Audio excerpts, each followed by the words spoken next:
Hi everyone, for Chapter 12, we will discuss the topic of Mendelian Genetics.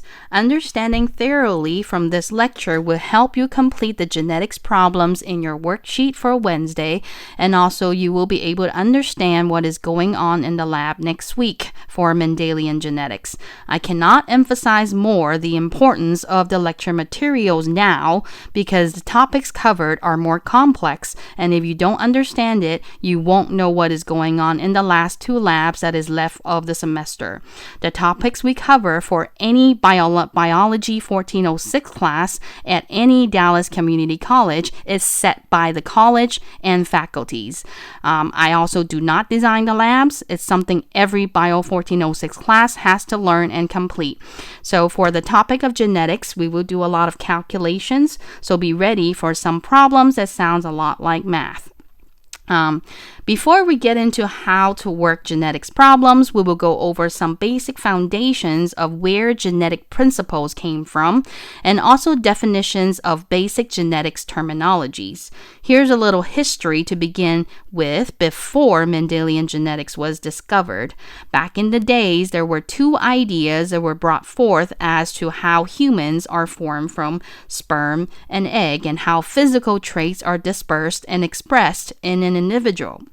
The idea of how sperm and egg fuse to form a human being was called the preformationist idea, which is talking about how a sperm, either a sperm or an egg, contains somehow this miniature adult, which they call the homunculus, that are waiting to be born. Okay, now this splits into two theories back then, where the spermist theory is talking about the homunculus exists inside of the sperm, and whereas the mother is just providing an incubator of some sort for this particular homunculus to become a full-term baby.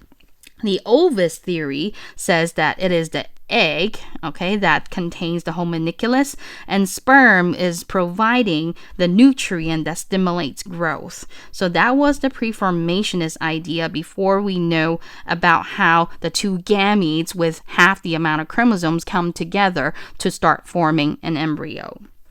Okay, the idea of how physical traits are expressed in individual was called the blending theory of inheritance in the 1700s.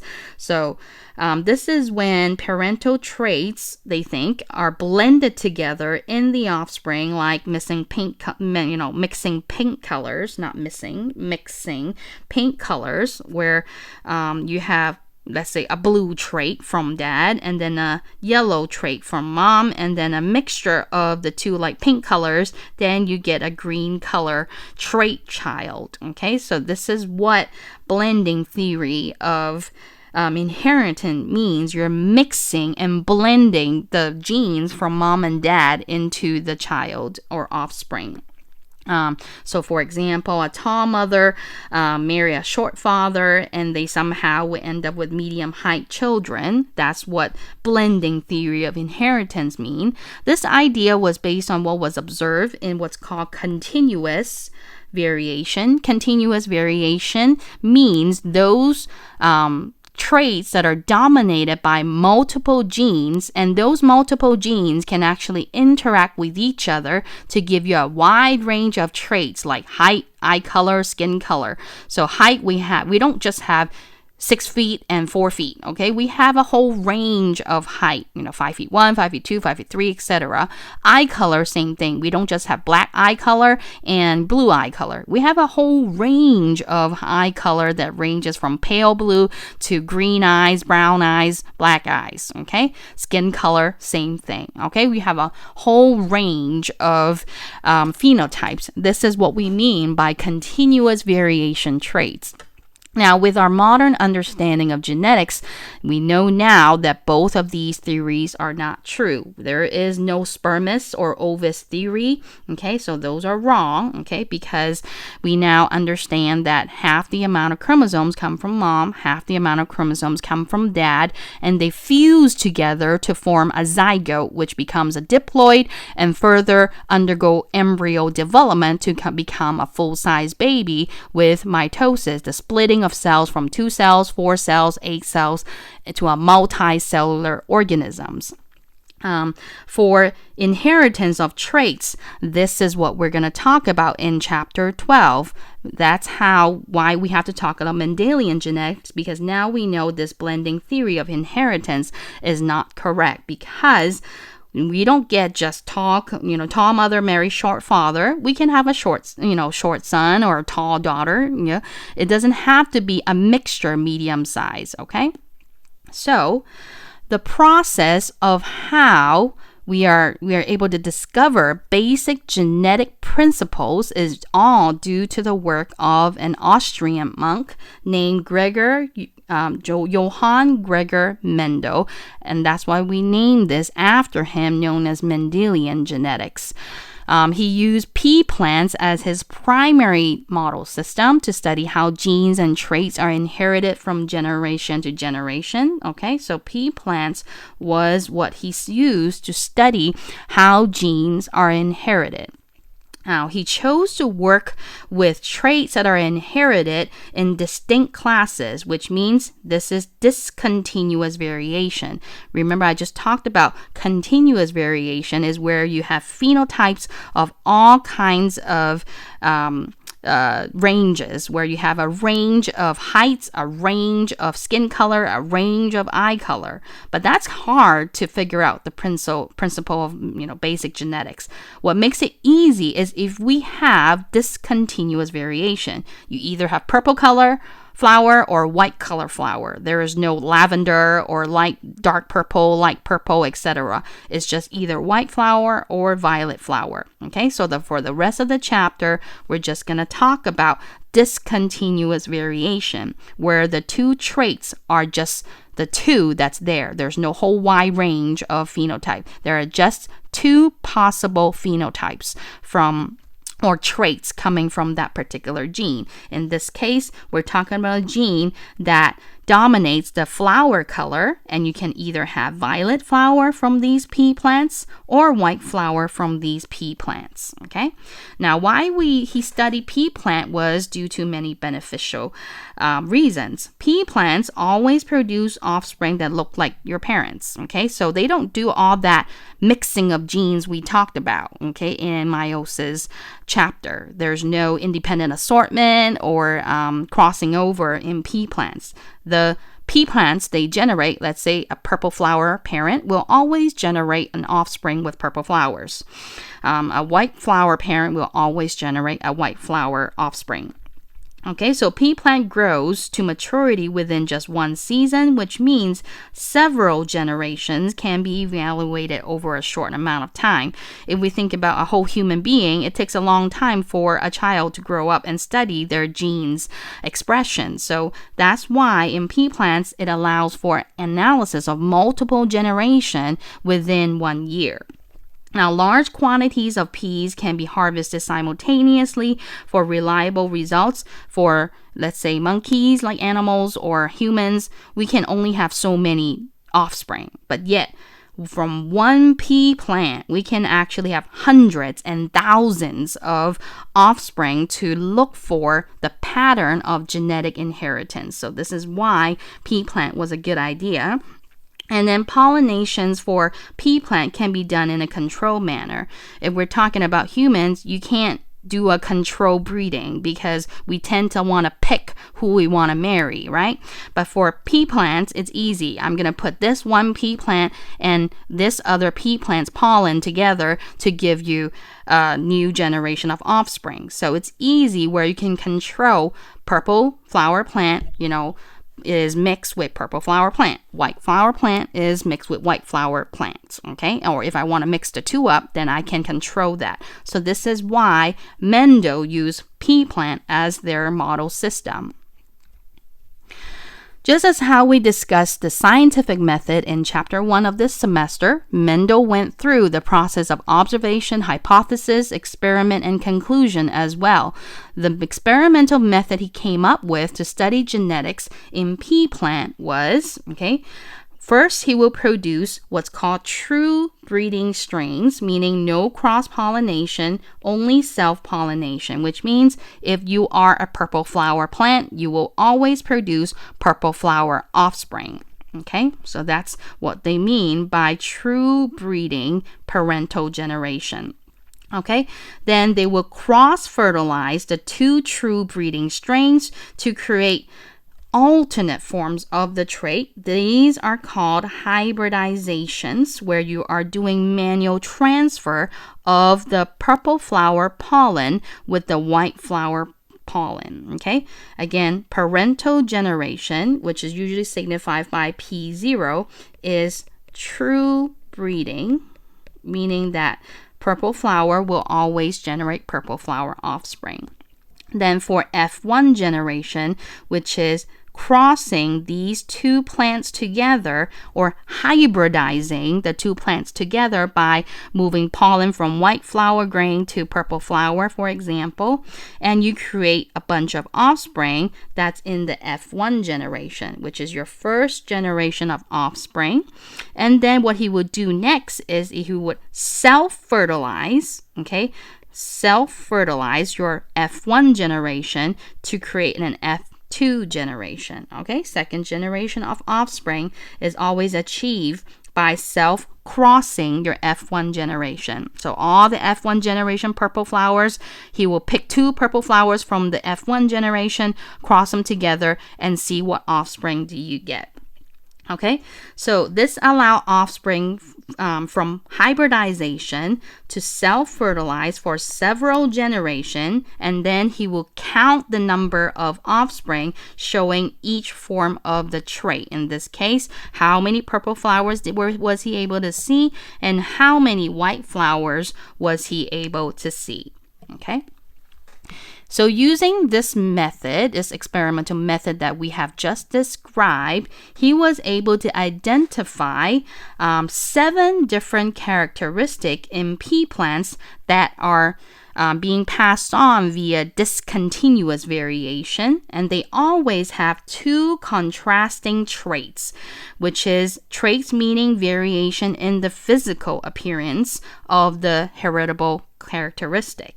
For example, there's purple flower versus white flower, okay? There's yellow seeds versus green seeds, round seeds versus wrinkled seeds, green pea pod versus yellow pea pod, and inflated pea pod versus constricting pea pod. Now, whether the flower is axial versus terminal. Axial meaning the flower is in the middle of the length of the plant or height of the plant, whereas this flower is at the end of the height of the plant. Okay, so that's terminal.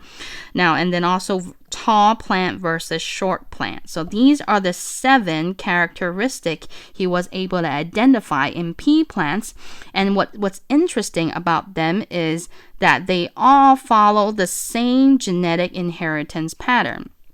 Okay, they have in F1 generation, he was able to see only one of the 2 traits will appear. The other one actually is gone, disappears. But it will reappear in F2 generation at a ratio of 3:1. Okay, so this is what that ratio is talking about. For the purple flower versus white flower, he was able to count about 700 purple flower in the F2 generation and 224 white flower in the F2 generation. Of course, F1 generation, all of them are purple. Okay, so when you divide the 2, that's how you get the ratio, about 3:1. Same thing for seed color. F1 generation, when you cross a yellow seed plant with a green seed plant, F1 generation, all of them are yellow.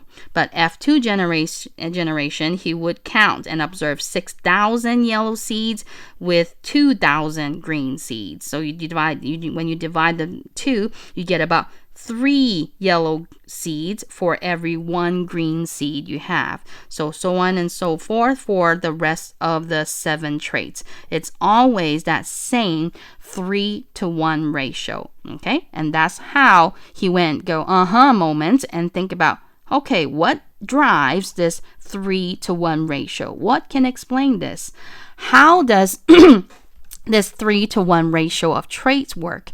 Why does crossing parents with white flower and purple flower will result in disappearance of the white flower in F1 generation, but only to reappear in the F2 generations when F1 offspring were self-fertilized? So here's an example of what he observed in the flower color traits. So here, we're looking at just the flower color trait. This is your parental generation of white flower and then parental generation of purple flower, okay? Your parental generation. F1 generation from both parents, of course, we're able to produce your either all white from white flower or all purple, okay? 100% purple. Okay, 100% purple for F1 generation. Okay, and this is 100% white. Okay, so this is what we mean by true breeding parents. They will always make 100% purple and they will always make 100% white. Okay, so now we're going to cross-pollinate the two, where you have white flower parents crossed with a purple flower parent. Okay, so this is your parental generation.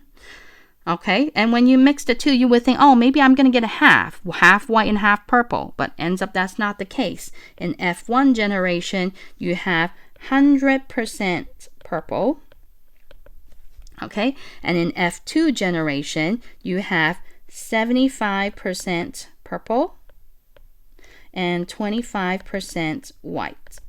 Okay, so it is appearing as a 3-to-1 ratio. For every 3 purple flower, you get 1 white flower. The white flower trait disappeared from the F1 generation, but reappears again in F2 generation. This is what we're talking about in terms of that 3-to-1 ratio as seen with all 7 traits he was able to observe. Okay.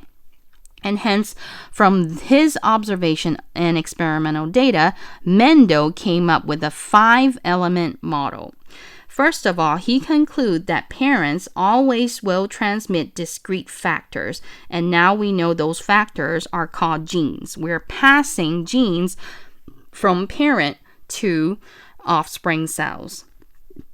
Second, each individual of the offspring will receive 1 copy of the gene from each parent. Okay, this is what I was talking about, going over. You inherit half the amount of chromosomes from mom, half the amount of chromosomes from dad. Okay, now we understand this very well because we know homologous chromosome pairs and segregate during anaphase 1 of meiosis 1. So this is why each offspring has half the amount of chromosomes from mom, half the amount of chromosomes from dad. Now, not all copies of a gene are identical, and this is what I was talking about in chapter 10 about alleles. Okay, alleles mean they're the same genes, but they're just alternative form or versions or variation of a gene. Okay, this is, for example, purple flower versus white flower. Okay, so this is an allele, this is an allele. Okay, they're both encoding for flower color, but they're just different version of flower color.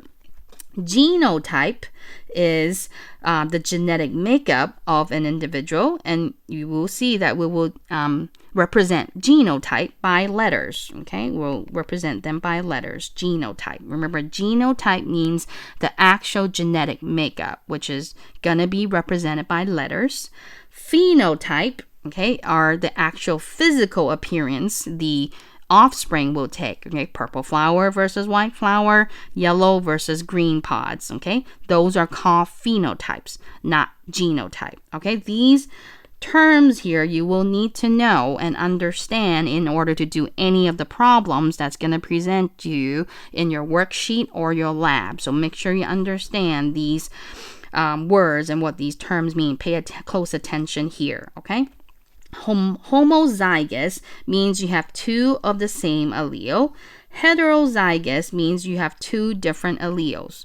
So let's say you have purple flower versus white flower. Purple flower is represented by a big letter P. White flower is represented by a small letter P. Okay, so genetic makeup of purple flowers is big P, okay, for white flowers, little p. So this are the genotype. Okay, and then of course purple versus white flower are your phenotypes. Okay, so this is genotype, this is phenotype. Okay, and when you're talking about homozygous, means you have two copies of the same allele within a genotype. A genotype has to have two letters because we have a set of homologous chromosome, one from mom, one from dad. That's why we always have two letters in a genotype. Heterozygous means you have two different versions of the alleles within the same individual, which means one big P and one little p. Okay, that's what we mean by heterozygous. These are what we mean by homozygous. Okay, same version of the letter, both big letter or both lower letters, smaller letters. Heterozygous means a mixture. Okay. Now, alleles, he also concludes that they will remain discrete, meaning they don't blend with each other. That's why these are discontinuous variations. And last thing, he concludes that presence of allele does not guarantee expression because there exists a difference between dominant versus recessive. Dominant allele traits are always expressed, whether it be big letter or you have one small letter mixed in there. This big letter is dominant, which means the purple flower will always be expressed. Recessive allele means they can be hidden by the dominant allele. So for example, here is your recessive allele, represented by the small letter, which is white flower, but you don't express white flower because you have a dominant purple flower allele in there. And hence, the only way for a recessive allele to be expressed, they have to be homozygous recessive. Okay, you have to have two copies of the small letter in order for a recessive allele to be expressed. Okay. So here's what I was talking about if we apply it to what we're talking about in terms of white flower versus purple flower. Okay, you have your parental generation, which is homozygous dominant because these are true breed flower parents. Okay, so big P for this purple flower parent and little p for this white flower parent. Okay, F1 generation, all of them are actually going to be heterozygous, one big P, one little p. I'll explain why that is in a bit. Okay, so heterozygous, one big P, one little p.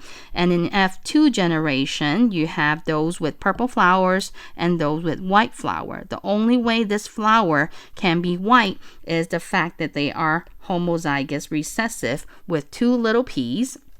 And then for these purple flowers, it ends up that one of them will have two big letters P, and then these two will have a heterozygous genotype, one big P, one little p. Again, I'll explain that why that's the case in a bit. Okay, so make sure you understand these terminologies listed here, because without understanding what these terminologies mean, it's hard to set up the genetic problems or work through the genetics problems. Okay, so here are examples in application to human traits and diseases that we now understand their inheritance pattern thanks to Mendel's work with pea plants. So for example, now we know albinism, cystic fibrosis, sickle cell anemia, Tay-Sachs disease are all recessive traits. Albinism is a disease where you have you don't have any pigment in your skin, hair, and eyes, and that's why they will appear to have very, very pale skin. Their hair will be almost white color, and their eyes will be very, very pale gray or blue. Okay, cystic fibrosis has to do with a disease where they have that susceptibility to have mucus accumulation in their airways, and that limits their ability to breathe. Okay. Sickle cell anemia is when the red blood cells of the patient does not look normal and they have these elongated shape. Usually normal red blood cells are nice and round, but for those with sickle cell, that's what their red cell look like, a little sickle like that, okay? That elliptical moon shape. And they are not as efficient in carrying oxygen as those round red blood cells, okay? Tay-Sachs disease has to do with lipid accumulation in brain cells, which can lead to mental deficiency. Now, these are a dominant trait in humans, which means they will be expressed more often because as long as you have one allele of the dominant trait, you will express it. Okay, one of those diseases is called Huntington's disease, which leads to mental deterioration in the individual. Their brain, progressively lose the ability to keep you alive in a sense. Okay, and there's nothing much you can do but watch the person lose their ability to walk, their ability to think, their ability to talk, and eventually they can't even function to burn energy from glucose and cellular respiration, all that stuff we talked about. Okay. Freckles, polydactyl means multiple fingers, more than 10 fingers. Or toes, dimples, chin cleft. These are just physical traits in humans that are also considered as dominant traits. Okay, so if freckles run in your family, that's why they're, usually your offspring or your children ends up having freckles as well. Polydactyl, if a lot of your family members have 6 fingers or on one hand or 6 toes on one feet, you will see it happen more often in your offspring. Dimples as well, chin cleft, same thing. Okay. All right, now that we have went over the fundamental basic concepts and terminologies of genetics, we are ready to apply them to solve genetics problems. The first type of genetics problems will examine only one physical trait due to one gene. This is called monohybrid cross.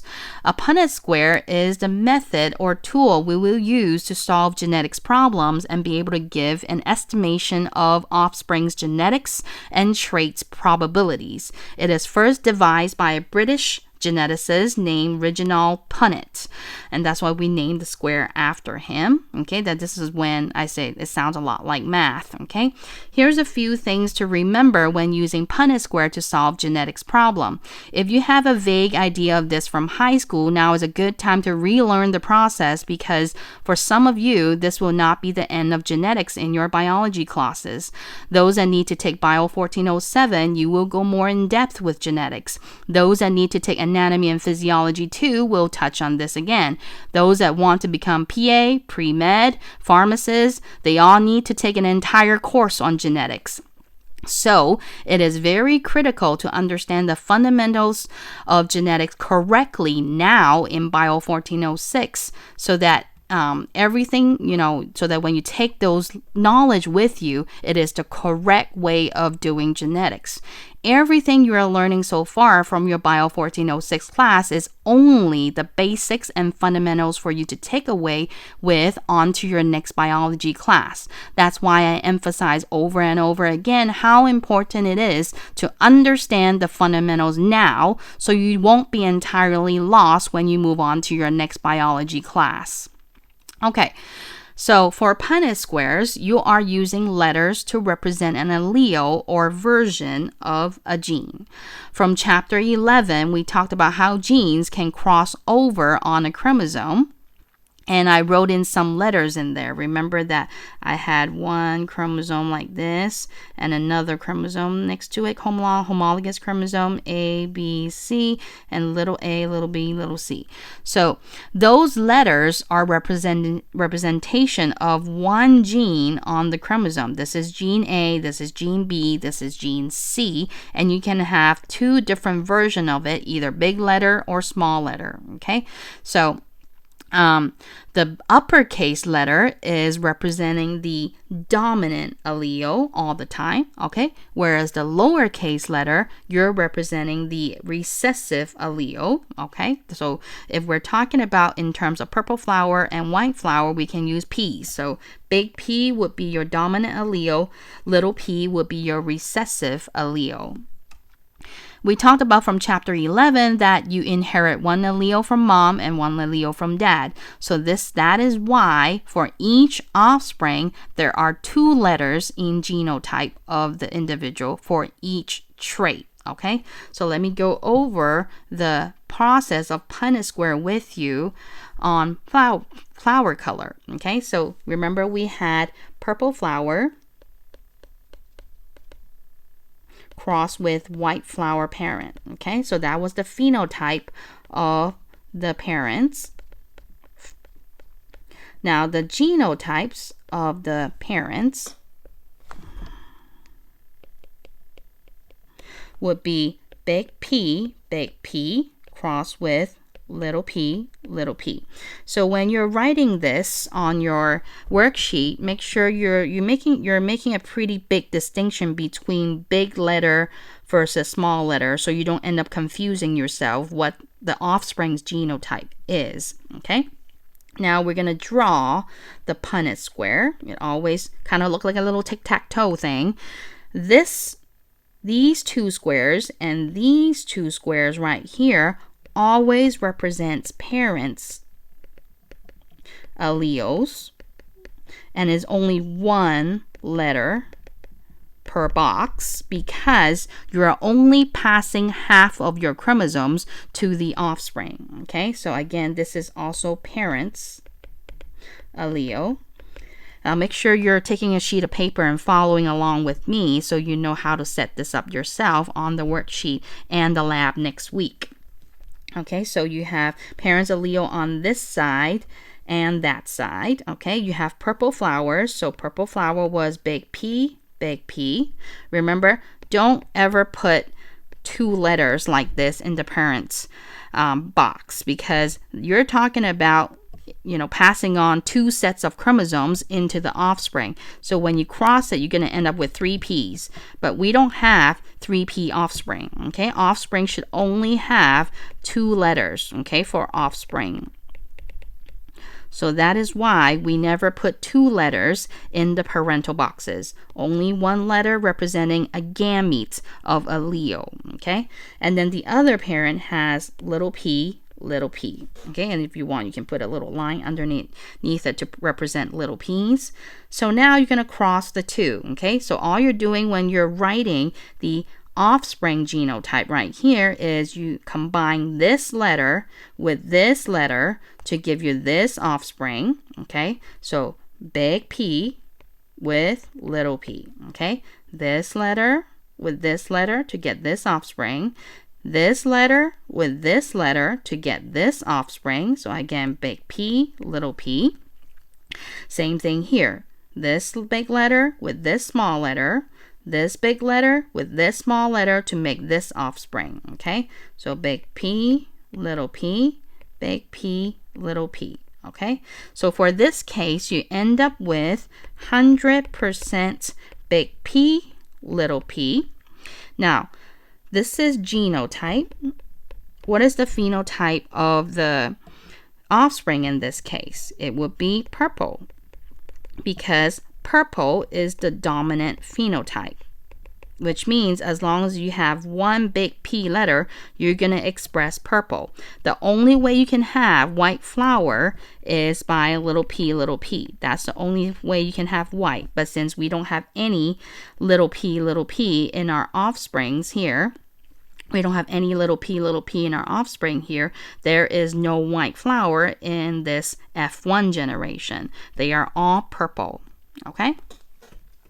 All right, so this is what I was talking about in terms of homozygous dominant purple, homozygous recessive white, or heterozygous purple, because purple is the dominant gene. Okay? So it will be expressed whether you have 2 copies of it or just 1 copy of it. Okay? All right, if parents' genotypes are different, then the resulting ratio of genotype and phenotypes will also differ.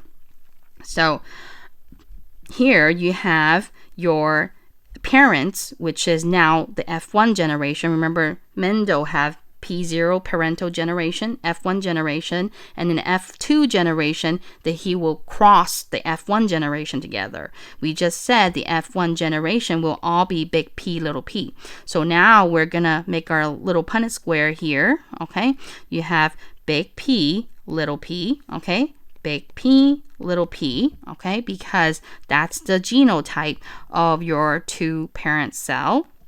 So now when you cross this letter with this letter, you end up with 2 big P's. When you cross this letter with this letter, you get 1 big P, 1 little p. When you cross this letter with this letter, again, you get 1 big P, 1 little p. When you cross this letter with this letter to get this, you get 2 little p's, okay?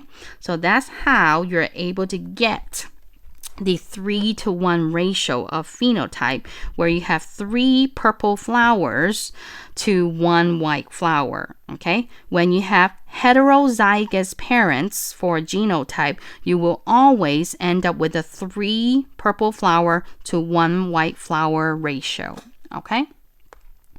Hence, this was how Mendel came up with the law of segregation.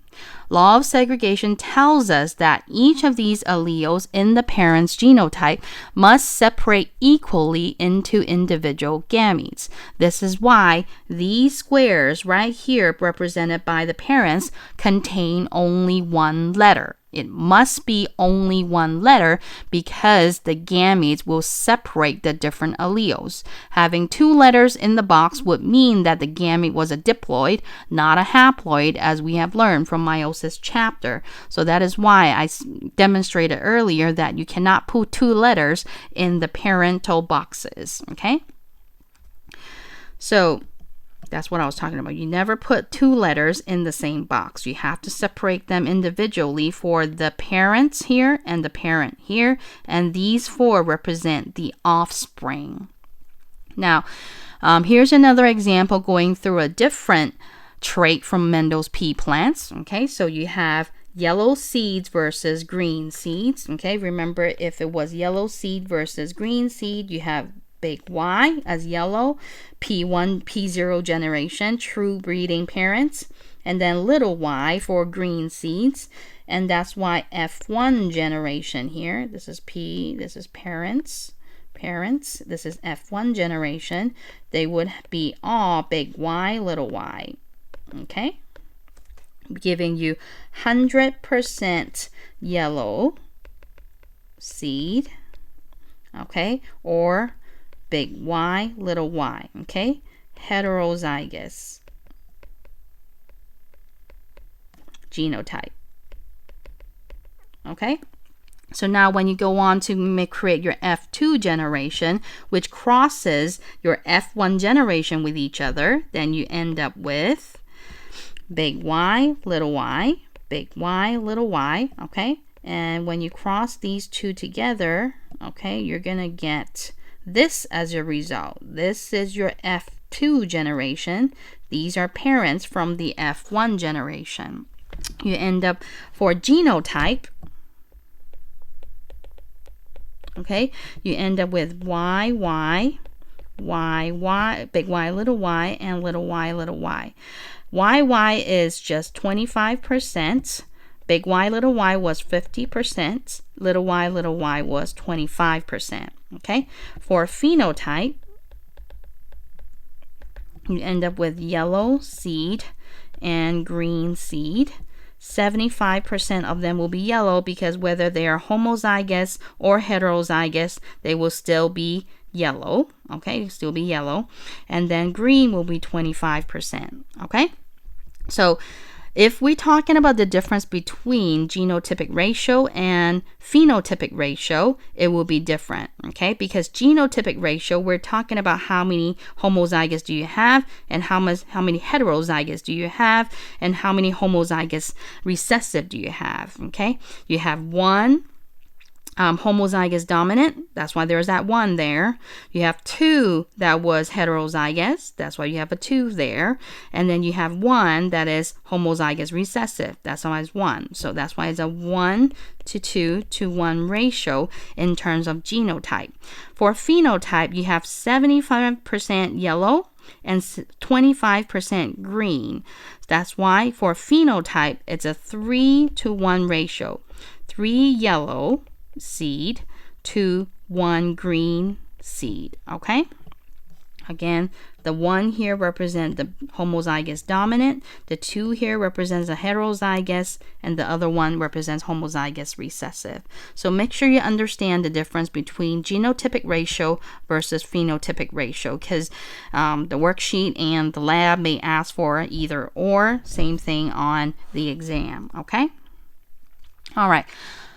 Now, notice that there is a difference between what we call genotype versus phenotype, and that's why genotypic ratio and phenotypic ratio are different. Remember, genotypes always represent by letters, okay? Genotype letters, whereas phenotype is actual physical trait expressed individual. I just want to make sure you understand this part, the difference between genotype and phenotype. The lab activity next week on Mendelian Genetics will talk about the idea of using a test cross. A test cross is when a situation arises when we don't know whether the parent is a homozygous dominant or heterozygous. Imagine that you're just seeing a field of purple flowers. Well, I picked up a purple flower from that field of purple flowers, but how do I know the purple flower I picked up was a homozygous dominant or a homozygous a heterozygous genotype? Okay, because whether it be big P or little p, they're still going to be purple. Well, there's a test cross to figure out what was the original parent's genotype. So let me erase that. Okay, so dominant expressing organism crossed is always crossed with the homozygous recessive organism when we're doing a test cross, because what we're trying to find out here is the dominant organism will always at least have one big letter. The second letter we don't know. Are they a big P person or a big little p person, okay, organism? But we will always cross them with homozygous recessive to find out what that allele would be from that dominant expressing organism, okay? So if an organism was homozygous,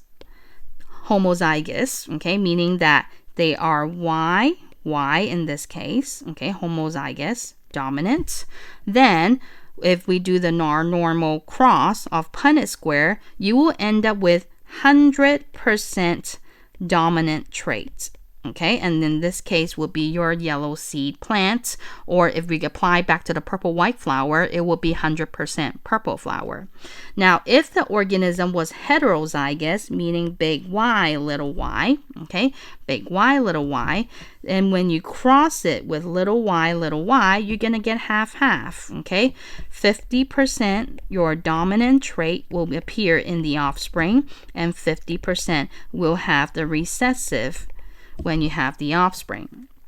Okay, what we mean by that, how we get that is, here's big Y, little y parent, because we don't know what it is, but if he had little y as your second allele and you cross it with a homozygous recessive individual, then you're going to get big Y, little y here, big Y, little y, little y, little y, little y, little y. Okay, so that's why you get 50% big Y, little y, and 50% little y. Okay, 50% yellow seed and 50% green seed. Okay, whereas if it was homozygous, it's just the same as what we've been doing for purple flowers.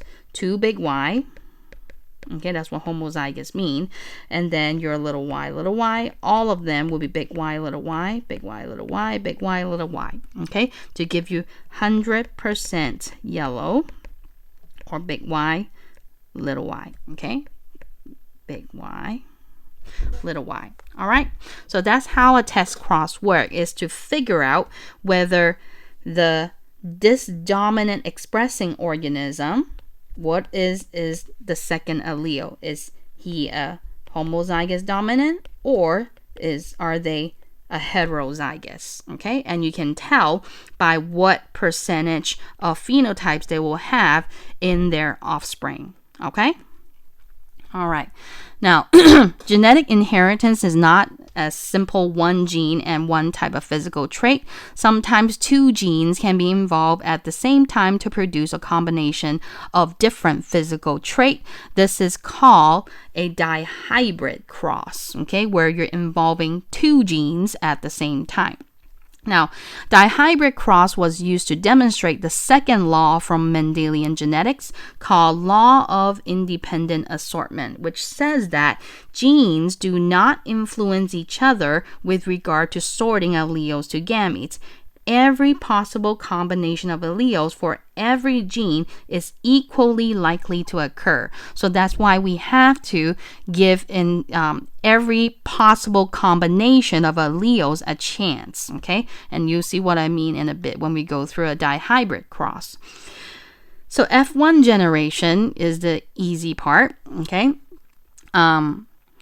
Now for F2 generation is when things get a little messy. So here is an example of a dihybrid cross problem. We're talking about seed color and seed texture at the same time, okay? We already did a seed color, which was Y's, okay, big Y, little y. Now seed texture, we're going to use a different letter representation to tell you that this is a different gene. So wrinkled seed would have little r, round seed would have big R. Okay, so for F1 generation, due to law of segregation, one parent can only give little y, little r, whereas the other parent can give big Y, big R, because one parent is this genotype, only big Y, big R for the two genes. Hence, the gametes they're able to produce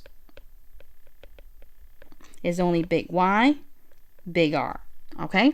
For this individual, the gametes they can produce is only little y, little r, okay? So all of F1 generation will be a blend of these two, okay? So Y, R. So this is the only case where we're putting two letters in a box is because we're talking about two genes being inherited at the same time. And then you have little y, little r on the other from the other parent. And that's why all of F1 generation will be big Y, big R, little r, okay? Represented by this here, okay? So they will all be yellow seeds, and at the same time, they will be round, not wrinkled. So, like I said, the F1 generation was the easy part. Now for F2 generation is when things will get a little more messy. Okay, we talked about how F2 generation, according to Mendel's experiment method, is that they will self-cross offspring from F1 generation. So all of F1 generation has this heterozygous phenotype or genotype for both genes. So that's why they have big Y, big R, little r for both parents, because they're both from F1 generation. So we're going to cross these offspring with each other, okay? Now, easiest to attack these is think about what kind of gametes you're able to produce, okay? When you have big Y, big R, little r, okay? The gametes they can produce is not just big Y, little r, okay? They can have one big Y, one big R, or one big Y, one little r, or little y, big R, little y, little r, okay? It's when you're heterozygous for both genes, you always have 4 possible gametes outcome, okay? Because earlier it was just big Y, big R. So that's why the only gamete they can make is big Y, big R. But now you have a combination. It's kind of like, you know, when you're doing math and you're doing that FOIL method in college algebra, okay? So it's kind of like that, okay? How many possible combinations you can have with these 4 different letters, okay? You can have 2 big letters of the 2 letters, one big, one small in these 2 cases, or both being small, okay? So now each of these parents can provide 4 different types of gametes. So that's why you end up with a 16 square Punnett square, okay? Because you have 4 gametes from one parent, 4 possible gametes from the other one. So now becomes a 4 by 4 16 square Punnett square, okay? So you're just crossing this one with this one to get this one. You cross this one with this one to get this one. You cross this one with this one to get this one, etc. and etc. Okay, you cross this one with this one to get this one. You're actually going to have to do this on your lab activity as well. Okay, again, it's not me that's making you do this. It's the whole department, the college says you have to learn monohybrid cross and dihybrid cross. Okay, I'm not making you this difficult for you. It is the college that says you have to learn this. So that's why I'm teaching it. Okay. All right, so the Punnett square, okay, will be the 4x4, and for the dihybrid cross between two heterozygous, between both genes of the parents, you always end up with a phenotypic ratio of a 9:3 to 3:1. We won't talk about genotypic ratio for dihybrid cross because that gets too complicated. So I'm just gonna say you just need to know the phenotypic ratio, okay? So you need to know at least the phenotypic ratio for dihybrid crosses. You will do one of these yourself on the worksheet for this week and the lab activity next week. Okay, what does 9:3 to 3:1 mean? 9 means you have at least one dominant gene. Okay, which means you can have this, or you can have this. Okay, or you can have this, or you can have this. Okay, so all of these have at least one dominant trait in the two genes. 3 means at least one of it will be homozygous recessive, okay, like here. The other 3 would be the other gene has to be homozygous recessive, okay, which is here.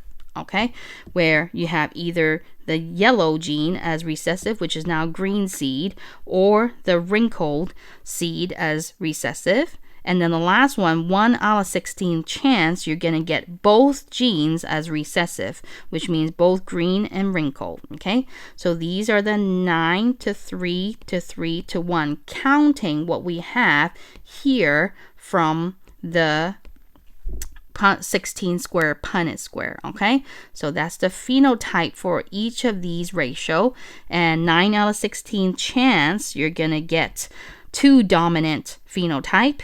3 out of 16 chance you're gonna get at least one of the recessive phenotype. Another 3 out of 16 chance you're gonna get the other recessive phenotype, and only 1 out of 16 chance you're gonna get both homozygous recessive phenotype. Okay, so that's the least you have to know for dihybrid crosses. And here's another example that is involved in 2 different genes. I highly suggest for you to try this out on your own on a sheet of paper and go through the 4x4 Punnett square right here to see if you get this as your answer. So go through this, which is talking about tall inflated heterozygous cross, okay? And try to do this on your own. Easy. Remember, the first thing you need to do is figure out the gametes of one parent, and then the same gametes for the other parent, and then now you just cross this and this to get this, okay? You cross this and this to get this, etc. Okay, so make sure you practice this to see if you get the same answer. If you don't understand this, again, you will be lost in the worksheet due this week and the lab activity next week. Okay, the phenotypic ratio results should always be 9:3 to 3:1. 9 that are both dominant phenotype, which is tall and inflated. 3 of those will have at least one recessive phenotype, which is constricted. The other 3 will have the other recessive phenotype, which is dwarf. And then 1 of them will have both recessive phenotype being dwarf and constricted. Okay. This concludes Chapter 12 for Mendelian Genetics. We will wrap up the semester next week with Chapter 14 and 15, going over the process of DNA replication, transcription, and translation. If you add up the times of the 2 lectures, we're still under 2 hour 40 minutes. Remember, each week we're supposed to have 2 hour 40 minutes of lecture. So that's why we're going over two chapters in a week. But still, after going over 2 chapters, you see that we're still under our 2-hour 40-minute, which means in class, what we have done is use the time to practice. So make sure you use the time to practice with those worksheets so you're ready for the exam and ready for the lab next week on Mendelian Genetics. Okay? If you don't take my advice, there's nothing else I can do to help you. Okay? Make sure you practice what I went over in lecture. Okay? All right.